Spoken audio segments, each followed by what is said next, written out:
로마서 8장 5절 6절 말씀 우리 함께 읽습니다. 시작. 육신을 따르는 자는 육신의 일을, 영을 따르는 자는 영의 일을 생각하나니 육신의 생각은 사망이요 영의 생각은 생명과 평안이니라. 아멘. 생각의 방향이 영원을 결정한다. 생각의 방향이 영원을 결정한다라는 제목으로 하나님 말씀 전하겠습니다. 오늘 본문 읽으시면 무슨 의미인지 이렇게 가슴에 탁 와 닿으세요? 오늘날의 언어로 우리가 이해하기 쉽게 제가 좀 풀어드릴게요. 오늘은 처음 부분을 조금 더 집중해서 들으셔야 합니다. 본문에서 육신은 죄의 본성을 의미합니다. 죄의 본성을 따르는 사람은 죄의 본성이 바라는 일을 생각하게 됩니다.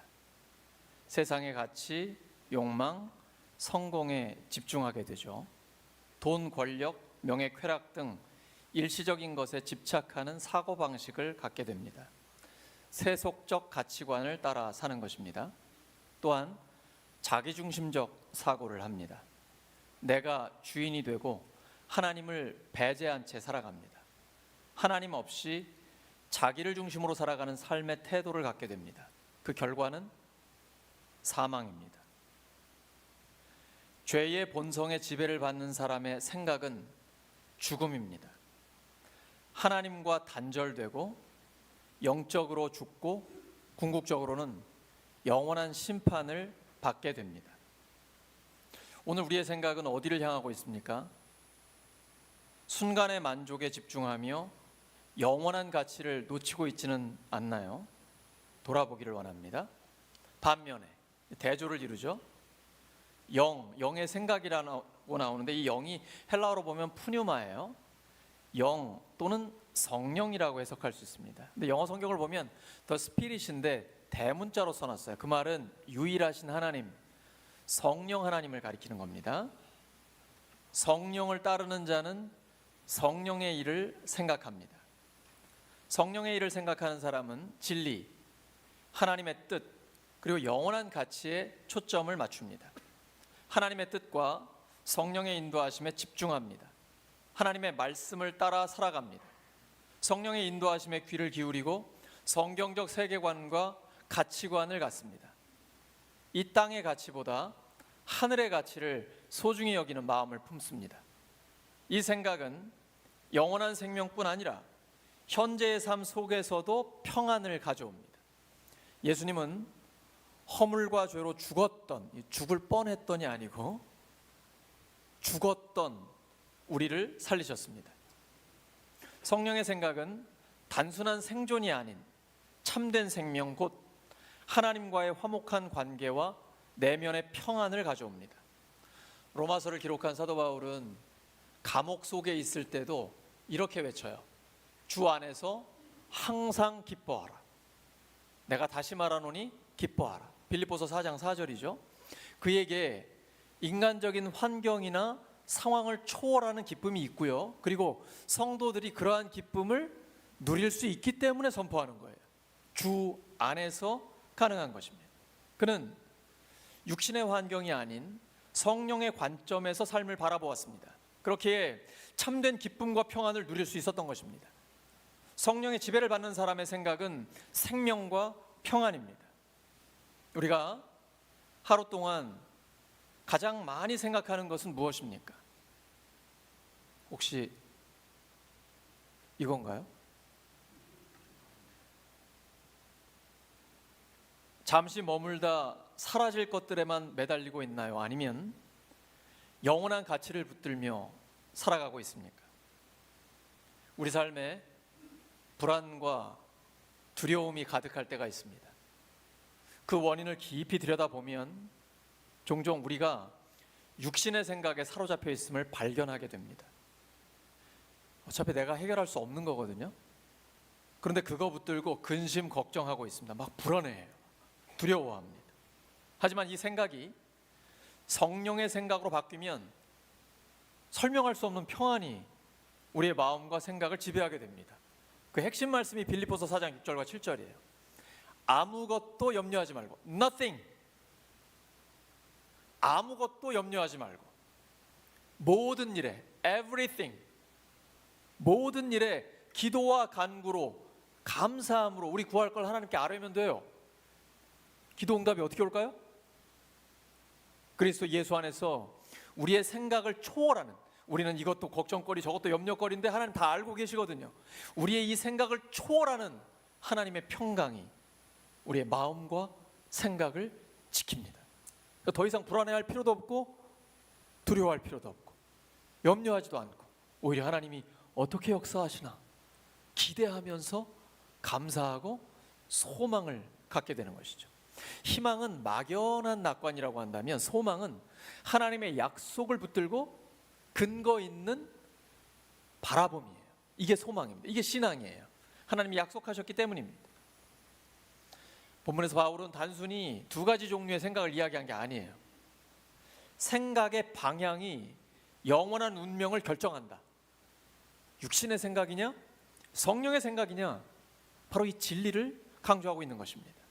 우리는 매일 선택의 기로에 서게 됩니다.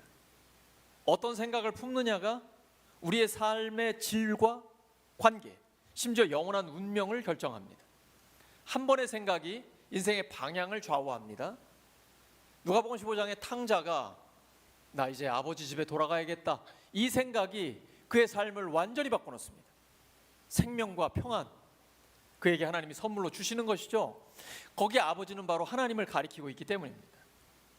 우리의 삶은 수많은 생각들로 이루어집니다. 무엇을 생각하느냐가 우리의 감정, 행동, 나아가 인생의 방향을 결정짓습니다. 생각의 방향이 일상적인 선택에서부터 삶의 큰 결정들까지 지배하게 됩니다. 하지만 더 중요한 것은 생각의 방향이 단순히 현재의 삶뿐만 아니라 영혼을 결정한다는 사실입니다. 본문에서 바울은 육신의 생각과 성령의 생각을 뚜렷하게 대조시키고 있습니다. 각각 사망과 생명이라는 영원한 결과로 이루어진다고 선언합니다. 성경은 영원한 생명, 하나님의 나라에 대한 이야기예요. 그래서 육신의 생각은 사망이고 성령의 생각은 영생, 생명과 평안이다라고 할 때는 이건 단순히 이 땅에서의 삶을 이야기하는 게 아니라 영원한 삶을 이야기하고 있는 것입니다. 그렇다면 어떻게 성령을 따르는 생각을 할 수 있을까요? 어떻게 하면 성령의 생각을 해서 우리가 생명과 평안을 누릴 수 있을까요? 역시 묵상입니다.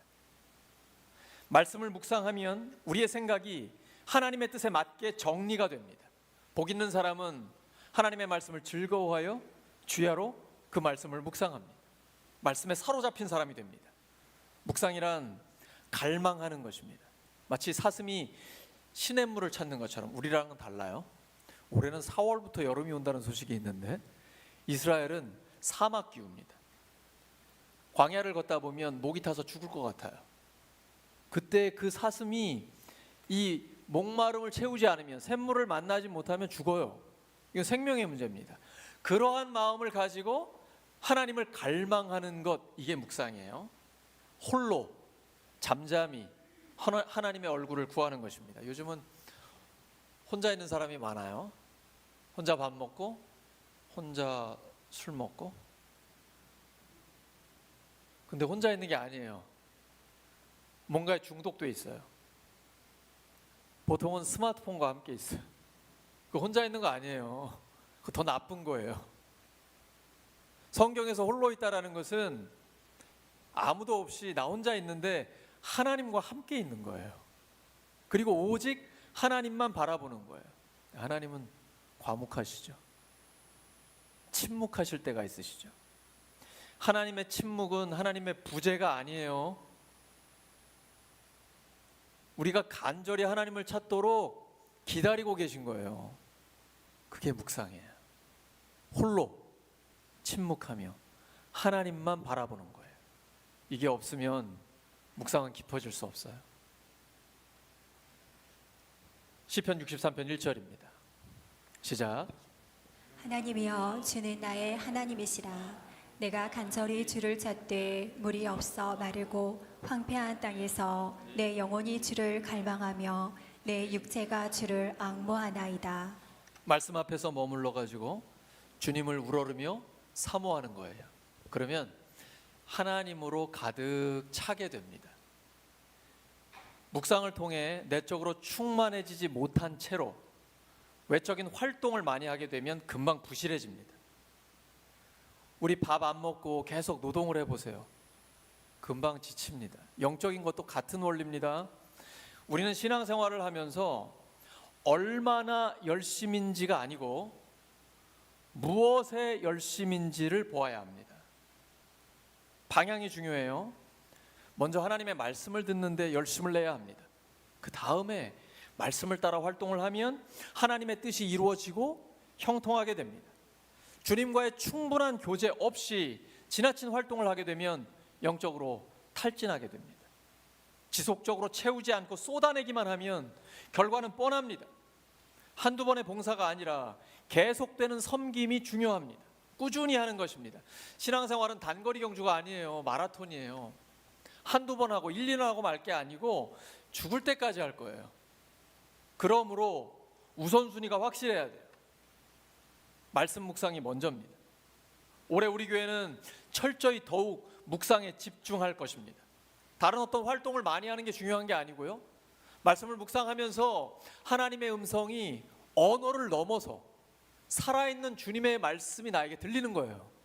그러면 그 말씀이 충만해지면서 자연스럽게 흘러넘치고 말씀이 우리의 삶을 인도하게 됩니다.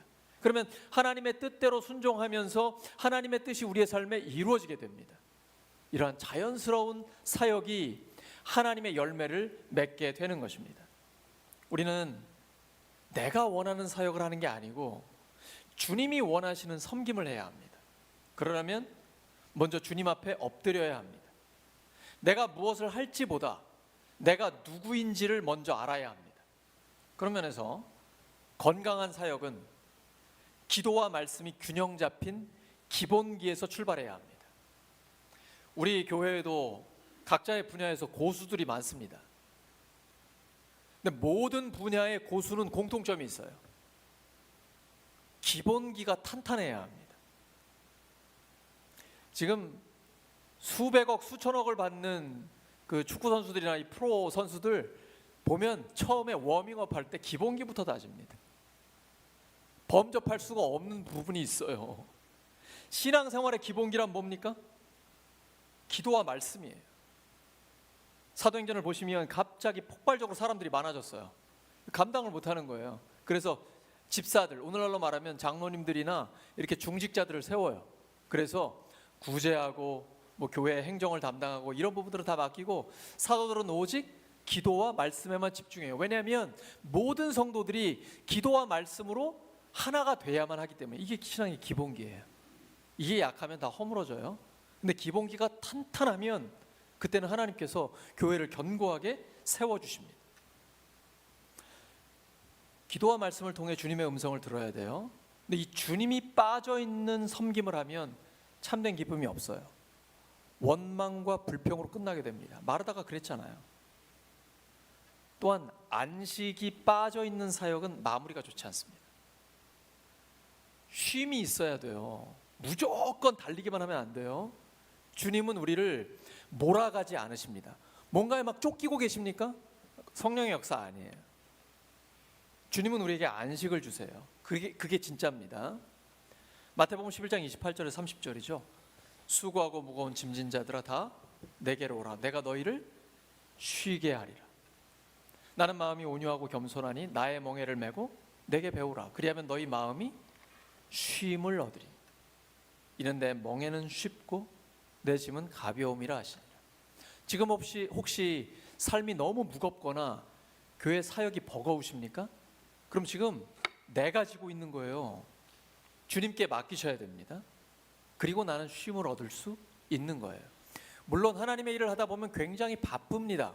하지만 중간중간에 쉴 수 있는 여백을 가지셔야 돼요. 잠깐이라도. 잠깐씩. 그래서 주님 안에서의 안식을 누리셔야 됩니다. 이게 우리가 하나님께 받는 은혜예요. 주님이 우리에게 원하시는 거예요. 우리는 오랫동안 지치지 않고 기쁨으로 주님을 섬길 수 있습니다. 그러려면 한 가지에 집중하셔야 됩니다. 선택과 집중. 모든 것을 푸는 열쇠가 여기에 있어요. 예수님의 제자는 항상 예수님만 뚫어지게 바라보는 사람입니다. 믿음의 주요 온전케 하시는 이인 예수님만 바라보는 사람이에요. 예수님의 십자가와 부활의 복음에 초점을 맞춥니다. 왜냐하면 예수님의 삶은 전체가 십자가에 집중되어 있기 때문이에요. 주님의 발치에서 묵상이 깊어지면 삶은 활력을 얻습니다. 이게 성령의 충만함이에요. 오늘날로 표현을 하면 성령의 충만함이란 삶의 성령의 능력으로 에너지가 넘쳐난다는 거예요. 이런 공급이 없이 자꾸 뭔가를 하려고만 하면 지쳐 쓰러집니다. 아무 일도 못해요. 나에게도 힘이 없는데 누구에게 힘을 줄 수 있어요? 성령의 충만함을 내가 먼저 받아야 돼요. 성령의 충만함이란 겉으로 볼 때 열광하는 게 아니에요.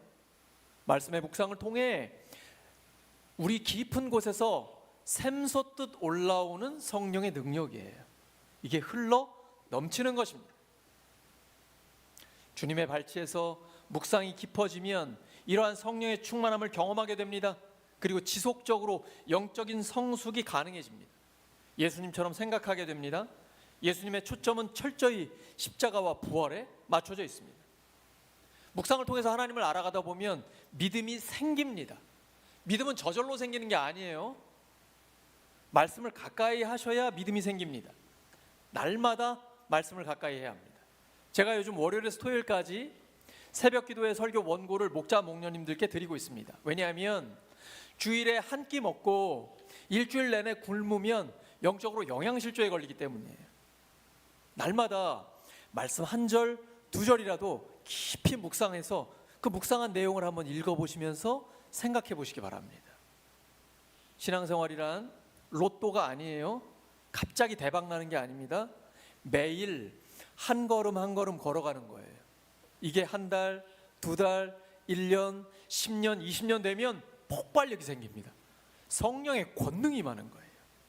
조급해하지 마시고 서두르지 마시고 날마다 성실하게 한 걸음 한 걸음 나아가시면 점점 더 주님을 닮아가게 되어 있습니다. 신앙생활의 기본은 성실함이에요. 날마다 묵상을 깊이 하는 것입니다. 그러므로 말씀을 묵상하면서 하나님께 초점을 맞춰야 됩니다. 하나님의 성품과 속성, 그리고 하나님의 뜻을 아는 데 집중해야 합니다. 하나님을 점점 더 깊이 알게 되면 나 자신에 대해서도 깨닫게 됩니다. 내가 하나님의 자녀라는 사실, 예수님의 제자라는 확신이 옵니다. 그래서 존재론적 발견을 하게 됩니다. 나의 삶에 하나님의 목적이 있고 하나님의 계획이 있다는 것을 깨닫게 됩니다. 그리고 그 뜻을 따라 달려가면 내 삶은 가장 의미 있고 가치 있는 삶이 되는 것입니다. 하나님이 기뻐하시는 가장 의미 있는 삶 되는 것이죠. 그래서 묵상을 할 때는 하나님이 누구신지를 아는 데에 시간을 많이 보내야 돼요. 사랑하는 여러분, 묵상은 어려운 게 아닙니다. 목사만 할 수 있는 것도 아니에요. 한번 예를 들어 해보겠습니다. 로마서 8장 5절과 6절입니다. 시작. 육신을 따르는 자는 육신의 일을, 영을 따르는 자는 영의 일을 생각하나니 육신의 생각은 사망이요 영의 생각은 생명과 평안이니라. 이 말씀에서 하나님은 어떤 분으로 표현되고 있습니까? 영을 따르는 자는 영의 일을 생각한다. 영이 성령이에요. 성령님은 성령 하나님이에요. 아, 성령님은 우리를 인도하시는 하나님이시군요. 그럼 우리가 할 일은요? 성령님을 따라가면 돼요. 어떻게 하면 따를 수 있어요? 성령의 감동으로 기록된 하나님의 말씀을 묵상하고 거기서 깨달은 하나님의 말씀대로 순종하면 돼요. 신명기 28장 1절과 2절에 기록되어 있는 엄청난 약속이 있어요. 너희가 하나님의 말씀을 삼가 듣고 그 하나님의 말씀대로 모든 말씀을 따라 순종하면 세계 모든 민족 위에 가장 뛰어나게 하실 것이라고 약속해 주셨어요. 우리 교회, 우리의 자녀들이 글로벌 크리스천 리더가 되기를 원하시죠? 아멘. 저는 그래서 새벽마다 그렇게 기도하거든요. 그 열쇠가 이 말씀에 있어요. 하나님의 말씀을 잘 듣고 여기에서 내가 요거는 순종할 수 있겠다. 이거는 좀 곤란하겠는데? 선별적 순종 말고 모든 말씀에 순종을 하면 세계 모든 민족 위에 가장 뛰어나게 하시겠다고 하나님이 약속하셨어요. 오늘 우리가 찬양한 것처럼 하나님은 신실하신 분이에요. 신용이 100%예요. 반드시 들어주십니다. 우리가 하나님의 모든 말씀을 따라 모든 말씀에 절대 순종하면 됩니다. 그러면 세계 모든 민족 위에 가장 뛰어나게 해주시는 것입니다. 옆 사람 축복해 주시기 바랍니다. 당신은 이제 세계에서 가장 뛰어난 사람이 될 것입니다.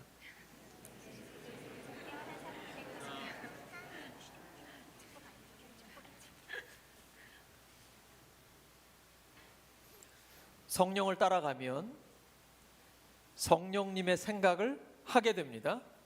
예수님이 성령께서 오시면 이런 일을 하실 거라고 미리 말씀해 주셨어요. 요한복음 14장 26절입니다.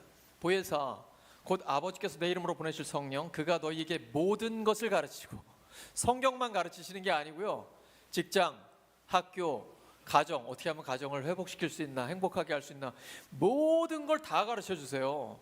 내가 너희에게 말한 모든 것을 생각나게 하시리라.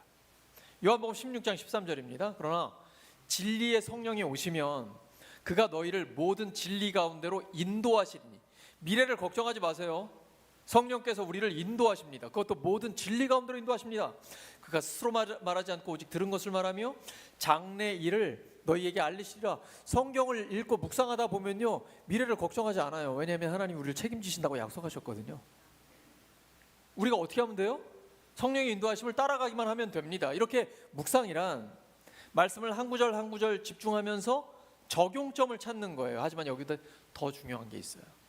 묵상을 하다 보면 하나님이 어떤 분이신지 깨닫게 돼요. 그리고 하나님의 영광에 압도됩니다. 그러다 보면 하나님을 찬양하게 돼요. 우리를 구원하신 하나님이 우리의 아버지잖아요. 근데 그 아버지가 전능하신 분이에요. 창세기 1장 1절 태초에 하나님이 천지를 창조하시니라. 무엇으로? 말씀으로.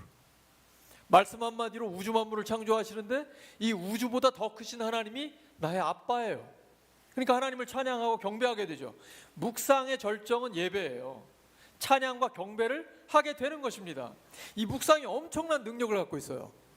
하나님의 생각과 나의 생각을 일치하게 만듭니다. 이때의 능력이 나타납니다. 무엇을 생각하느냐가 인생을 결정합니다. 묵상은 생각하는 것입니다. 깊이 생각하지 않는 신앙은 언젠가 공허해집니다. 오늘날은 너무 얕아요. 깊이 묵상하지 않으면 신앙생활을 하기는 하는데 공허해져요. 그런데 말씀은 소홀히 하고 인간적으로 생각만 많이 하잖아요. 이건 묵상이 아니고 망상이 됩니다. 묵상이 망상이 되지 않으려면 말씀을 끈질기게 붙들어야 돼요. 끝까지 말씀을 붙들어야 돼요. 하나님의 마음과 생각에 깊이 공감하고 동의하면서 따라야 합니다. 그러면 말씀이 문자를 넘어서게 돼요.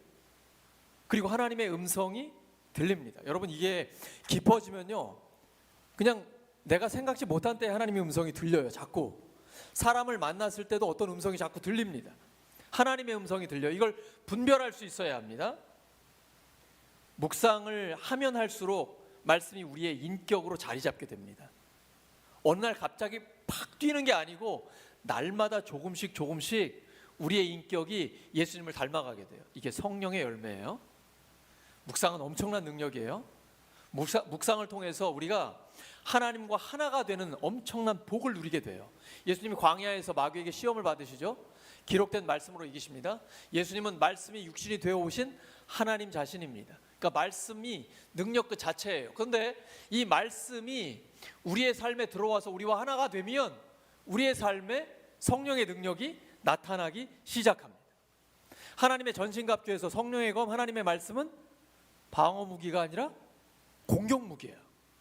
우리에게 주신 엄청난 공격 무기예요. 하나님의 말씀이 우리에게 무기가 되면 삶의 모든 자리에서 마귀를 이깁니다. 영적인 전쟁에서 반드시 승리하게 됩니다.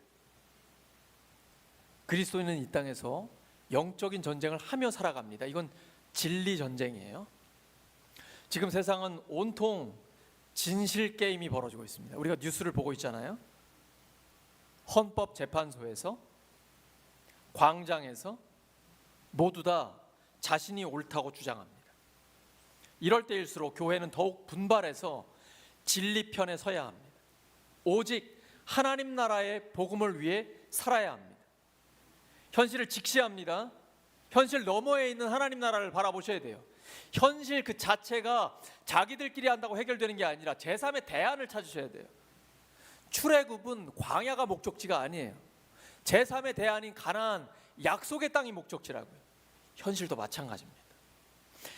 말씀 묵상을 깊이 하다 보면 자기도 모르게 영적인 전사가 됩니다. 진리를 깨닫게 되고 하나님의 뜻에 대한 확신을 갖게 되면 가만히 있을 수가 없어요. 불의를 보면 참을 수가 없습니다. 그대로 놔두면 안 되기 때문에요. 그래서 말씀 묵상을 하다 보면 나도 모르게 영적인 전사로 강력해집니다. 속사람이 확신을 갖고 있기 때문에 누가 뭐라고 해도 흔들리질 않아요. 그리스도 안에 있는 영광의 빛이 나를 통해서 드러나게 됩니다. 말씀의 권위가 나를 지키고 악한 영들을 이기게 합니다. 하나님의 평강을 잃어버리지 않습니다. 묵상은 우리 삶에 큰 능력이 됩니다. 사랑하는 성도 여러분, 늘 말씀 앞에 머무르시기 바랍니다. 하나님과 함께 시간을 보내는 기쁨을 누리시기 바랍니다. 그러한 행복이 우리를 빛 가운데로 인도합니다. 말씀이 차고 넘쳐 영혼이 부요해지면 어떤 상황에서도 위축되지 않습니다. 대통령을 만나건 재벌을 만나건 아무리 힘든 상황을 만나건 위축되지 않아요. 왜냐하면 하나님의 말씀으로 우리의 영혼이 부요해졌기 때문이에요. 하나님의 자녀로서 당당하게 살아갑니다. 말씀은 우리 영혼을 춤추게 만듭니다. 아무나 춤추는 거 아니에요. 영혼에 참된 자유가 있어야 돼요. 말씀은 상한 감정을 치료하고 위로합니다. 세상을 이기는 능력이 말씀에서 흘러나와요. 신앙생활의 최종 권위가 어디에 있습니까? 자, 주무시는 분들, 신앙생활의 최종 권위가 어디에 있습니까? 하나님의 말씀에 있습니다. 우선순위를 뒤집으면 안 됩니다. 그러면 다 꼬여요. 1차적인 것을 먼저 해야 2차적인 것을 얻을 수 있습니다. 말씀 묵상을 통해 나의 생각과 하나님의 생각이 일치해야 합니다.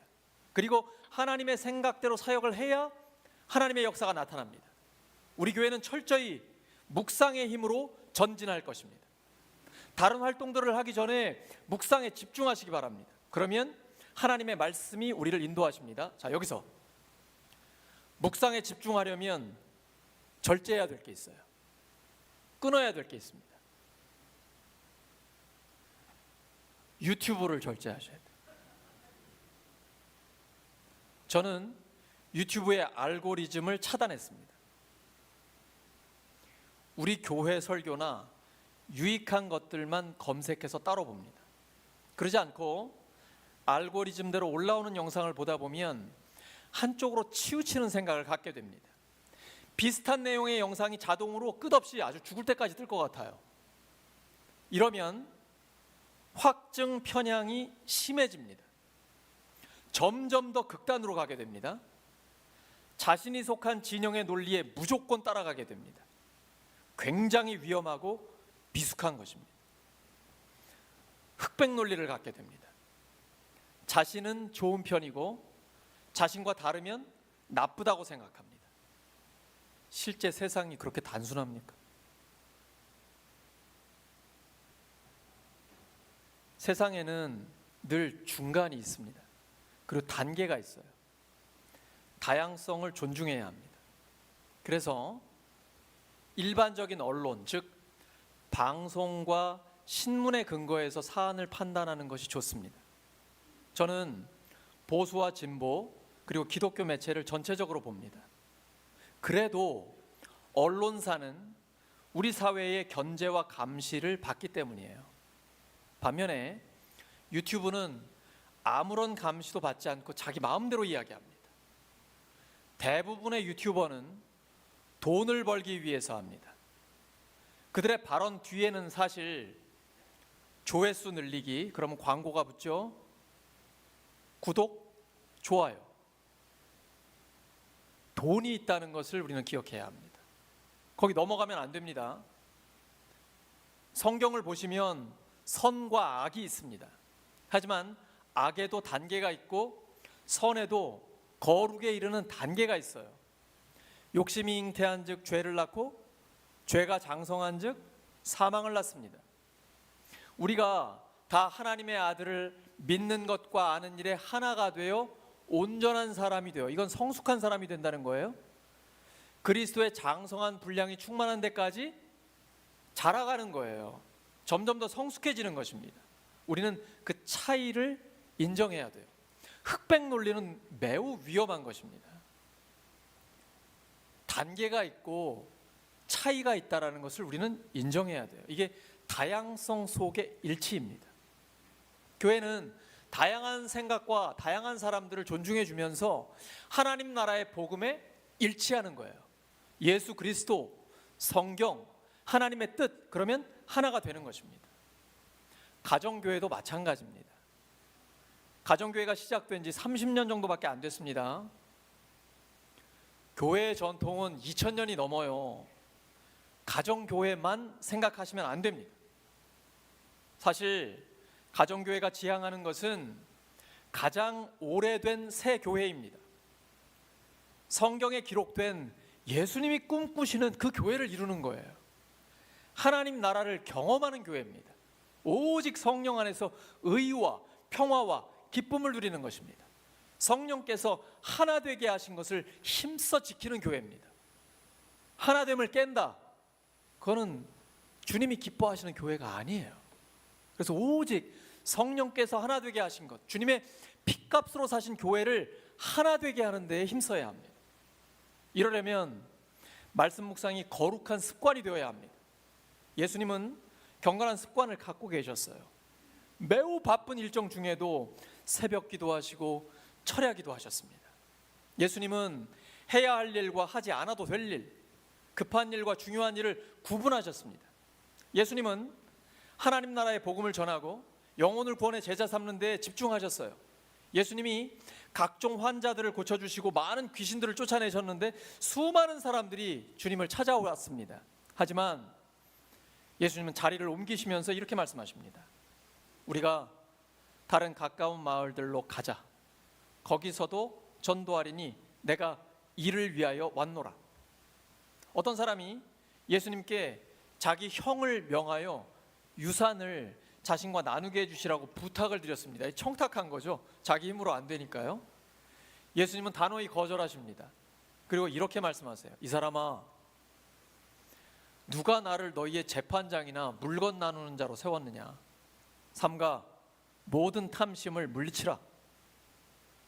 가나의 혼인잔치에서 예수님의 어머니 마리아가 예수님께 저들에게 포도주가 없다라고 말씀드렸어요. 그때 예수님이 이렇게 대답을 해주시죠. 여자여, 나와 무슨 상관이 있나이까? 내 때가 아직 이르지 아니하였나이다. 습관은 내 몸에 배이는 것입니다. 아직 몸에 배이지 않았으면 그건 내게 아니에요. 말씀 묵상이 습관이 돼야 돼요. 그렇게 되면 비로소 삶의 풍성함을 경험하게 됩니다. 왜 이렇게 묵상을 강조하는지 여러분이 묵상을 해보시면 알아요. 묵상은 영적인 집중력이 있어야 가능합니다. 영적인 집중력을 놓쳐버리면 신앙은 길을 잃기 쉽습니다. 지금 세상은 우리가 무엇인가에 빠지도록 끊임없이 몰아갑니다. 집중력을 잃으면 산만해지고 산만해지면 영성이 깊어질 수 없어요.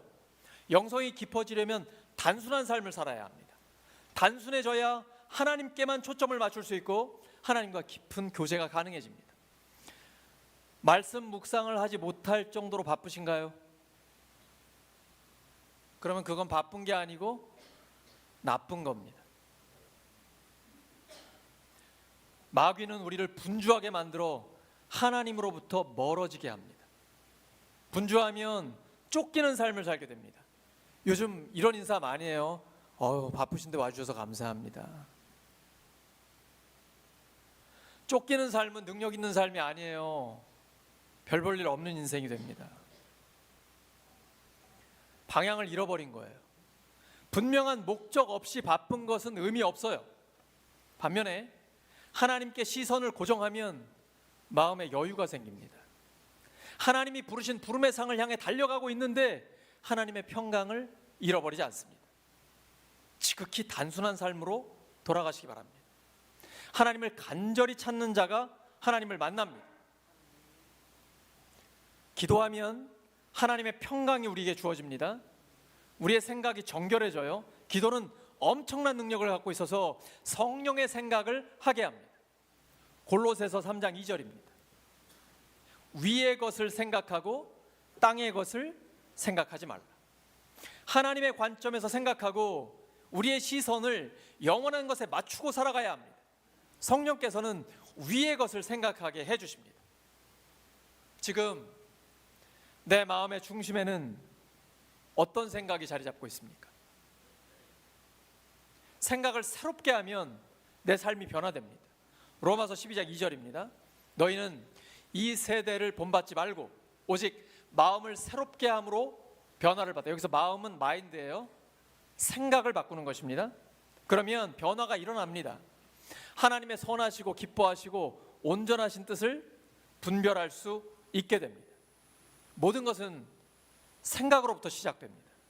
하나님은 하나님의 형상대로 사람을 만드셨어요. 하나님의 영인 성령을 따라 생각하면 생명을 얻게 되고 하나님의 평강이 찾아옵니다. 사랑하는 우리 울산교회 성도 여러분, 생각은 우리의 삶과 영혼을 결정짓는 열쇠입니다. 육신의 생각은 사망으로 이끌고 성령의 생각은 생명과 평안으로 인도합니다. 매일의 작은 생각 하나하나가 하나님과 동행하는 신앙 여정의 한 걸음이 됩니다. 육신의 생각인가? 성령의 생각인가? 분별해야 합니다. 성령을 따라 생각해서 영생과 평강을 누리는 우리 모두가 되기를 예수 그리스도의 이름으로 축원합니다. 이 시간 말씀 기억하면서 합심하여 기도합니다. 하나님 아버지, 저희들이 성령을 따라 성령의 생각을 하기를 원합니다. 그래서 영원한 생명을 누리고 하나님의 평강을 늘 맛보기를 원합니다. 하나님, 매일의 작은 생각 하나하나가 하나님의 생각과 일치되게 하여 주시옵소서. 주님의 생각을 품고 한 걸음 한 걸음 전진할 때에 성령의 역사를 체험하게 하여 주시옵소서. 생명과 평안으로 인도하시는 진리의 성령님을 경험하게 하여 주시옵소서. 하나님과 더욱 친밀해지길 원합니다. 예수님처럼 생각하고 예수님처럼 말하고 예수님처럼 결정하고 행동하는 예수님의 제자들이 되게 하여 주시옵소서. 하나님, 홀로 영광 받아 주시옵소서. 저희의 삶 가운데 함께 하시는 주님을 찬양합니다. 주님, 영광 받아 주시옵소서. 감사합니다.